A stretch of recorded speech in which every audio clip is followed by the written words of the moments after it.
BMC radio Malayalam വാർത്തകൾ നിങ്ങൾക്കായി അവതരിപ്പിക്കുന്നത് ഐമാക് കൊച്ചിൻ കലാഭവൻ. കലാവിദ്യാർത്ഥികൾക്ക് പ്രിയപ്പെട്ട ബഹ്റൈനിലെ കലാകേന്ദ്രം. കൂടുതൽ വിവരങ്ങൾക്കായി സന്ദർശിക്കൂ www.bahrainmediacity.com. നമസ്കാരം, BMC റേഡിയോ മലയാളം വാർത്തകളിലേക്ക് സ്വാഗതം. ഞാൻ ധനു കൃഷ്ണ. ഭിന്നശേഷിക്കാരുടെ കഴിവുകൾ പൊതുസമൂഹം പ്രയോജനപ്പെടുത്തണമെന്ന് ബഹ്റൈൻ സാമൂഹിക വികസന മന്ത്രി ഒസാമ ബിൻ അഹമ്മദ് ഖലാഫ് അൽ അസ്ഫൂർ വ്യക്തമാക്കി. ഭിന്നശേഷിയുള്ള വ്യക്തികളുടെ തൊഴിൽ, കരകൗശല, പുനരധിവാസ സേവനങ്ങൾ വർദ്ധിപ്പിക്കാൻ ലക്ഷ്യമിട്ട് ബഹ്റൈൻ സൊസൈറ്റിയുമായി സാമൂഹിക വികസന മന്ത്രാലയം ധാരണാപത്രത്തിൽ ഒപ്പുവച്ചു. പൊതു, സിവിൽ, സ്വകാര്യ മേഖലകൾ ഉൾപ്പെടുന്ന വിശാലമായ പങ്കാളിത്തത്തിന്റെ സഹകരണത്തോടെയായിരിക്കും സംരംഭം. ദേശീയ ലക്ഷ്യങ്ങളും സാമൂഹികവും വികസനപരവുമായ നേട്ടങ്ങളും ആർജിക്കുന്നതിൽ സാമൂഹിക പങ്കാളിത്തത്തിന്റെ പ്രാധാന്യം സാമൂഹിക വികസന മന്ത്രി ഒസാമ ബിൻ അഹമ്മദ് ഖലാഫ് അൽ അസ്ഫൂർ വ്യക്തമാക്കി. ബഹ്റൈനിൽ കടലിൽ നിന്ന് ചെറുമീനുകളെ പിടികൂടുന്നതിന് നിരോധനം ഏർപ്പെടുത്തിയ കാലയളവിൽ മീനുകളെ പിടിച്ച അറബ് ഏഷ്യൻ വംശജരായ പ്രതികളെ റിമാൻഡ് ചെയ്തു. ഇവരുടെ പക്കൽ നിന്ന് 77 കിലോ ചെറുമീനുകളാണ് കണ്ടെടുത്തത്. 2 സംഭവങ്ങളിലായി പിടികൂടിയവരെ ചോദ്യം ചെയ്യുകയും ഇവരുടെ കേസ് 2ാം ലോവർ ക്രിമിനൽ കോടതിയിലേക്ക് റഫർ ചെയ്യുകയും ചെയ്തു. GCC രാജ്യങ്ങളിൽ നിന്ന് ഏറ്റവും കൂടുതൽ പേർ സൗദി സന്ദർശിച്ചത് ബഹ്റൈനിൽ നിന്ന് ഗൾഫ് സഹകരണ കൗൺസിലെ 5 രാജ്യങ്ങളിൽ നിന്നുള്ള 8.6 ദശലക്ഷം വിനോദസഞ്ചാരികൾ 2023 സൗദി അറേബ്യ സന്ദർശിച്ചു. ബഹ്റൈനിൽ നിന്നുള്ള 3.4 ദശലക്ഷം വിനോദസഞ്ചാരികളാണ് സൗദിയിലേക്ക് എത്തിയത്. കുവൈറ്റ്, UAE, ഖത്തർ, ഒമാൻ എന്നീ രാജ്യങ്ങൾ ഈ പട്ടികയിൽ അടുത്ത സ്ഥാനങ്ങളിൽ. ഗൾഫ് രാജ്യങ്ങളിൽ നിന്നുള്ളവരല്ലാത്ത മറ്റ് വിദേശ രാജ്യങ്ങളിൽ നിന്നും 27 ദശലക്ഷത്തിലധികം വിനോദസഞ്ചാരികൾ സൗദി അറേബ്യ സന്ദർശിച്ചു എന്നതും ശ്രദ്ധേയമാണ്. പവിഴദ്വീപിലെ കോഴിക്കോട്ടുകാരുടെ ആഭിമുഖ്യത്തിൽ വയനാട്ടിൽ ഉരുൾപൊട്ടലിനെ തുടർന്ന് ദുരിതാശ്വാസ ക്യാമ്പുകളിൽ കഴിയുന്ന കുട്ടികൾക്കുള്ള സഹായം വയനാട് ജില്ലാ ശിശുക്ഷേമ സമിതി കാര്യാലയത്തിന് കൈമാറി. സ്നേഹസ്പർശം എന്ന പേരിലാണ് സഹായം എത്തിക്കുന്നത്. ദുരന്തത്തിൽ ഒറ്റപ്പെട്ടു പോയവരും ഉറ്റവർ നഷ്ടപ്പെട്ടവരുമായ കുട്ടികൾക്കായി ക്യാമ്പുകളിൽ ഒരുക്കിയ കുട്ടിയിടത്തിനാവശ്യമായ വിവിധയിനം കളിക്കോപ്പുകൾ, ചിത്രരചനാ പുസ്തകങ്ങൾ, കളർ പെൻസിലുകൾ തുടങ്ങിയ വിവിധയിനം വസ്തുക്കളാണ് നൽകിയത്. പേടിപ്പെടുത്തുന്ന രാത്രിയുടെ ഓർമ്മകളും ജനത്തിരക്കും അതിജീവിച്ച് കുട്ടികൾക്ക് വിവിധ കളികൾ, ചിത്രരചന, കളറിംഗ് ബുക്കുകൾ തുടങ്ങിയ വിനോദങ്ങളിൽ ഏർപ്പെടാനുള്ള അവസരം ഒരുക്കുകയാണ് കുട്ടിയിടം. കുട്ടികളുടെ മാനസിക സംഘർഷം കുറയ്ക്കുന്നതിനായുള്ള വിവിധ പരിപാടികളും കുട്ടിയിടത്തിൽ സംഘടിപ്പിക്കുന്നുണ്ട്. നിലവിൽ വയനാട് ജില്ലാ ശിശു സംരക്ഷണ യൂണിറ്റിന്റെ നേതൃത്വത്തിൽ 12 ക്യാമ്പുകളിലാണ് കുട്ടിയിടം ഒരുക്കിയിട്ടുള്ളത്. കാലിക്കറ്റ് കമ്മ്യൂണിറ്റി ബഹ്റൈൻ പവിഴദ്വീപിലെ കോഴിക്കോട്ടുകാർ general secretary Praji, treasurer Musthafa Kunnummal, joint secretary Sreeshan, Ashraf NK എന്നിവർ നേതൃത്വം നൽകി.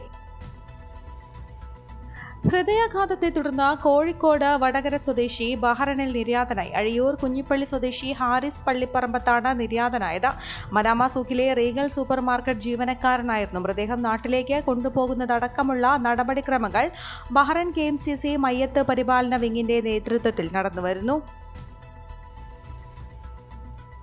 അൽ ഹിലാൽ ഹെൽത്ത് കെയറിന്റെ മനാമ സെൻട്രൽ ബ്രാഞ്ചും ബഹ്റൈനിലെ ഫിലിപ്പൻ എംബസിയും സംയുക്തമായി ഹെൽത്തി പിനോയ് ക്യാമ്പയിൻ 2024 ആരംഭിച്ചു.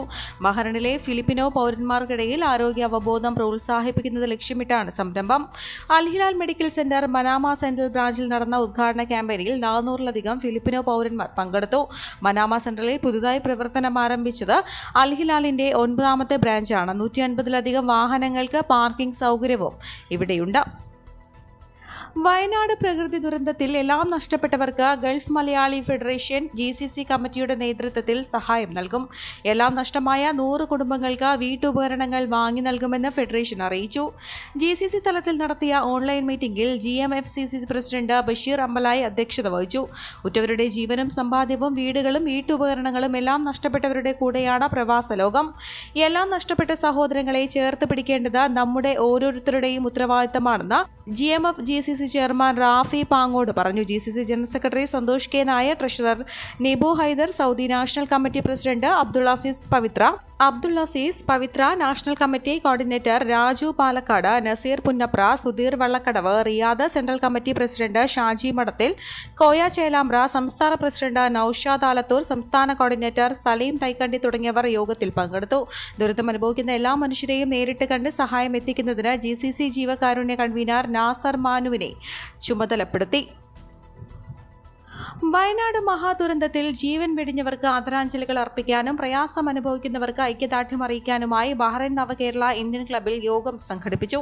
പ്രസിഡന്റ് NK ജയൻ അധ്യക്ഷത വഹിച്ചു. കോർഡിനേഷൻ സെക്രട്ടറി ഷാജി മൂതല അനുശോചന പ്രമേയം അവതരിപ്പിച്ചു.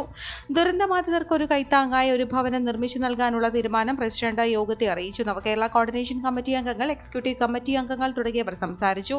ജോയിന്റ് സെക്രട്ടറി MC പവിത്രൻ സ്വാഗതവും വൈസ് പ്രസിഡന്റ് സുനിൽ ദാസ് നന്ദിയും അറിയിച്ചു.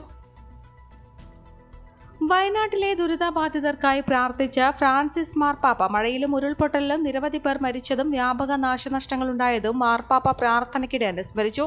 ജീവൻ നഷ്ടമായവർക്കും ദുരിതബാധിതർക്കും വേണ്ടി തന്നോടൊപ്പം പ്രാർത്ഥനയിൽ പങ്കുചേരാൻ പോപ്പ് ആഹ്വാനം ചെയ്തു. ഞായറാഴ്ച സെന്റ് പീറ്റേഴ്സ് സ്ക്വയറിൽ തടിച്ചുകൂടിയ വിശ്വാസികളെ അഭിസംബോധന ചെയ്യുകയായിരുന്നു മാർപ്പാപ്പ. മധ്യപൂർവേഷ്യയിലെ സമാധാനത്തിനായും ഫ്രാൻസിസ് മാർപ്പാപ്പ പ്രാർത്ഥിച്ചു. യുദ്ധം മനുഷ്യന്റെ പരാജയമാണ്. ഗാസയിലെ യുദ്ധം അവസാനിപ്പിക്കാൻ ചർച്ചകൾ നടത്തണമെന്നും അടിയന്തരമായി വെടിനിർത്തൽ നടപ്പാക്കണമെന്ന് മാർപ്പാപ്പ ആവശ്യപ്പെട്ടു. യുദ്ധത്തിന്റെ എല്ലാ ഇരകൾക്ക് വേണ്ടി, പ്രത്യേകിച്ച് നിരപരാധികളായ കുട്ടികൾക്ക് വേണ്ടി പ്രാർത്ഥിക്കുന്നുവെന്നും പോപ്പ് പറഞ്ഞു. കർണാടക ശിരൂർ മണ്ണിടിച്ചിലിൽ കാണാതായ മലയാളി ഡ്രൈവർ അർജുനായുള്ള തെരച്ചിൽ തുടരണമെന്ന് ഉത്തരവിട്ട കർണാടക ഹൈക്കോടതി രക്ഷാദൌത്യം നിർത്തിവെക്കാനാകില്ലെന്നും തുടരണമെന്നും ഹൈക്കോടതി സംസ്ഥാന സർക്കാരിനോട് നിർദ്ദേശിച്ചു. റെഡ് അലർട്ട് കാരണം ദൌത്യം 5 ദിവസം നിർത്തിവെച്ചതാണെന്നും സർക്കാർ ഹൈക്കോടതിയെ അറിയിച്ചിരിക്കുന്നത്. അർജുനായുള്ള തെരച്ചിൽ 14-ാം ദിവസം താൽക്കാലികമായി അവസാനിപ്പിച്ചിരുന്നു. പ്രതികൂല സാഹചര്യങ്ങളെ തുടർന്നാണ് ദൌത്യം അവസാനിപ്പിച്ചിരിക്കുന്നത്. കാലാവസ്ഥ അനുകൂലമായാൽ ദൌത്യം പുനരാരംഭിക്കുമെന്നാണ് അധികൃതർ അറിയിച്ചിരിക്കുന്നത്. ദൌത്യം അവസാനിപ്പിച്ചതിന് 6 ദിവസത്തിന് ശേഷം ദൌത്യം പുനരാരംഭിക്കുന്നത് സംബന്ധിച്ച ജില്ലാ ഭരണകൂടത്തിന്റെ ഭാഗത്ത് നിന്ന് നടപടികളൊന്നും തന്നെ ഉണ്ടായില്ല. ഇതിനിടെയാണ് കർണാടക ഹൈക്കോടതി നിർണായക ഉത്തരവ് പുറപ്പെടുവിച്ചിരിക്കുന്നത്.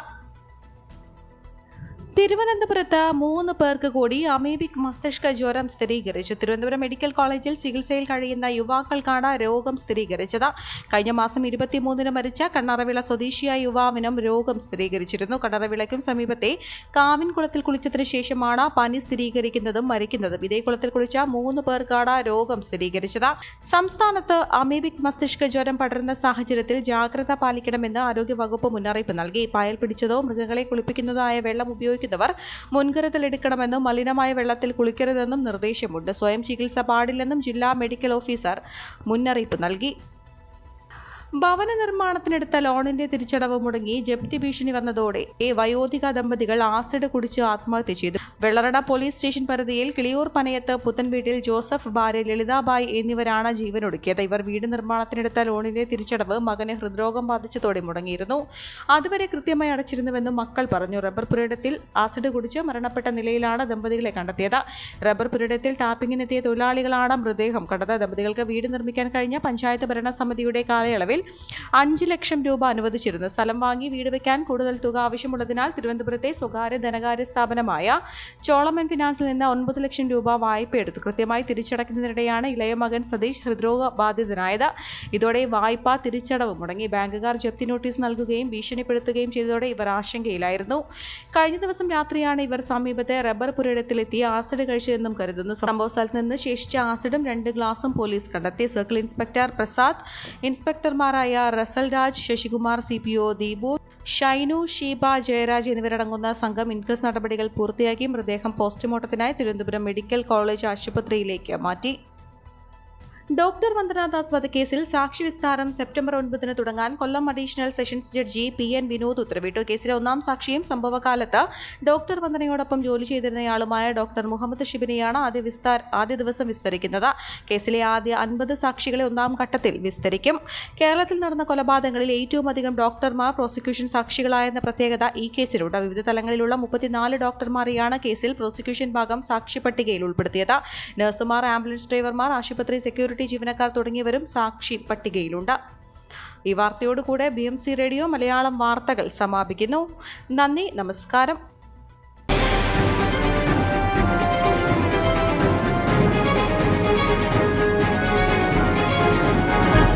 BMC റേഡിയോ മലയാളം വാർത്തകൾ നിങ്ങൾക്കായി അവതരിപ്പിക്കുന്നത് iMac കൊച്ചിൻ കലാഭവൻ. കലാവിദ്യാർത്ഥികൾക്ക് പ്രിയപ്പെട്ട ബഹ്റൈനിലെ കലാകേന്ദ്രം.